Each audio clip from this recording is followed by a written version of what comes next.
초대교회 시절에 거짓 교사들이 참 많았는데 데살로니가 교회에는 특별히 그리스도가 재림하셨다라고 잘못 가르치는 자들이 침투를 했었습니다.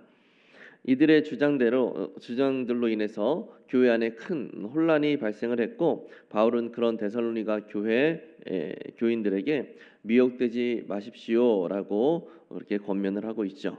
해당 내용으로 함께 말씀을 살펴보도록 하겠습니다. 먼저 바울은 예수님의 재림에 대한 거짓 교사들의 가르침에 어떤 태도를 취하라고 합니까? 2절을 보면 어떤 방식으로든 주의 날이 이르렀다라고 말하는 그 말로 인해서 쉽게 마음이 흔들리거나 두려워하거나 하지 말아야 된다고 이야기하고 있습니다. 또 3절에서는 누가 어떻게 하든지 무엇을 하든지 결코 미혹되지 말아라라고 강하게 권면하죠. 불의의 모든 소기물을 멸망당하는 자가 있는 이유는 무엇입니까? 10절을 보면 이는 그들이 진리의 사랑을 받지 아니하여 구원함을 받지 못했기 때문이다라고 이야기하고 있습니다. 자, 그렇다면 성도는 왜 복음의 진리를 사랑하고 믿어서 미혹되지 말아야 됩니까? 먼저 2절에서 마음이 흔들리거나 두려워하거나 하지 말아야 된다라고 이야기하죠. 흔들린다라는 것은 마음이 휘청휘청하면서 요동한다라는 거예요. 그리고 두려워한다라는 것은 마치 청중이 연설하는 사람을 향해서 야유를 보낼 때 그 연설하는 사람이 느끼는 어떤 수치심이나 두려움을 이야기합니다. 그러면서 3절에서 하는 말이 그리스도는 불법의 사람 곧 멸망의 아들이 나타나기 전까지는 오시지 않는다라고 그렇게 이야기하죠. 여기서 우리가 주목해야 될 표현이 있는데 바로 사람 그리고 아들이라고 하는 표현입니다. 이 두 단어는 특별히 신약에서 그리스도를 묘사할 때 두드러지게 사용되는 단어예요. 아들과 사람. 예수님은 사람으로 오셨죠. 그래서 성경에서 인자, 사람이라고 그렇게 표현하기도 합니다. 또 예수님은 하나님의 아들이시죠. 이렇게 그리스도를 향해서 사용되는 이 사람, 아들이라고 하는 이 단어를 불법, 멸망이라는 표현을 거기에 더하면서 적그리스도를 표현하고 있는 겁니다. 적그리스도에 대해서 멸망의 아들, 불법의 사람이라고 표현을 하고 있는 거예요. 적그리스도를 표현하는 데 있어서 예수님을 표현하는 단어, 이 사람과 아들이라고 하는 단어를 채택한 이유는 적그리스도가 그리스도를 모방해서 마치 자신이 진짜 그리스도인 것처럼 그렇게 가장하여서 굉장히 교묘하게 신자들을 속일 것이기 때문입니다.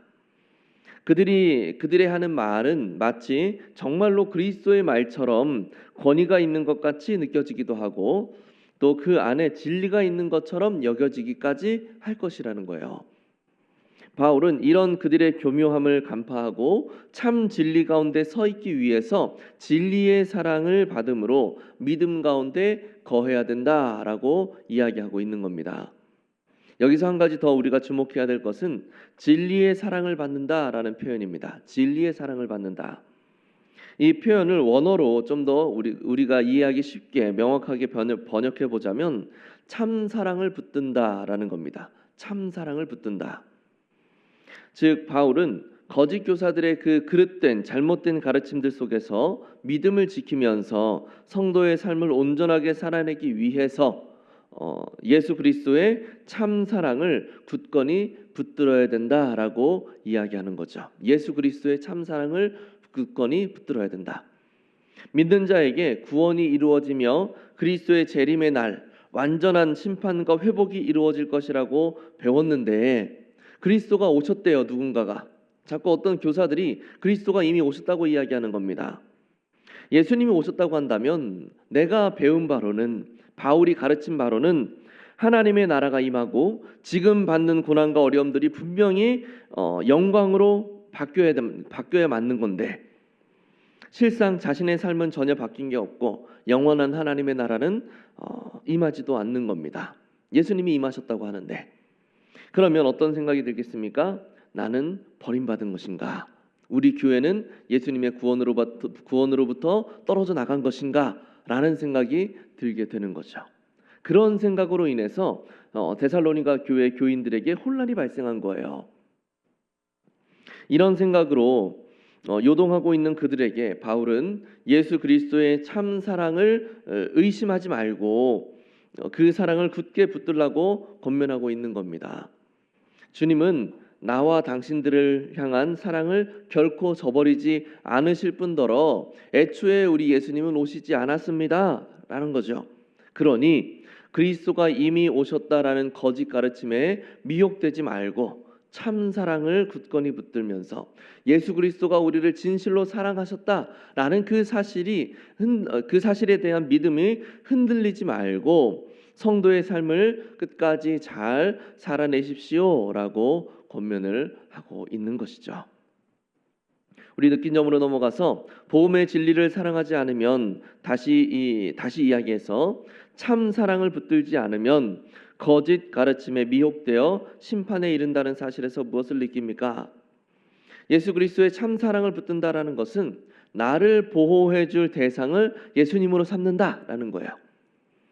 고난과 핍박 속에서 마침내 나를 승리하도록 만들고 영원한 안식 속에 들어가게 할 존재가 예수 그리스도라고 믿는다라는 거죠. 지금 데살로니가 교회는 주님이 이미 다시 오셨다라는 거짓 소식으로 인해서 이 믿음이 흔들리게 된 겁니다. 나의 유일한 소망이라고 믿었던 존재로부터 아무런 연락이 없는 거죠. 고난 속에서 붙들어주고 있던 데살로니가 교인들의 그 유일한 소망이 흔들리게 된 겁니다. 예수님이 오시면 우리가 영원한 영광에 들어갈 거야 라고 하는 소망이 흔들려 버리게 됐다라는 거예요. 즉, 이 믿음이 흔들려 버린 것이 곧 미혹됐다라는 말의 의미라고 할 수가 있는 것이죠. 그렇다면 우리는 어떻습니까? 내가 예수님을 믿어도 여전히 부러워하고 있는 세상의 헛된 것들과 사탄의 유혹으로 인해서 실패했던 적은 없으십니까? 우리의 믿음이 흔들려 버린 적은 없으신가요?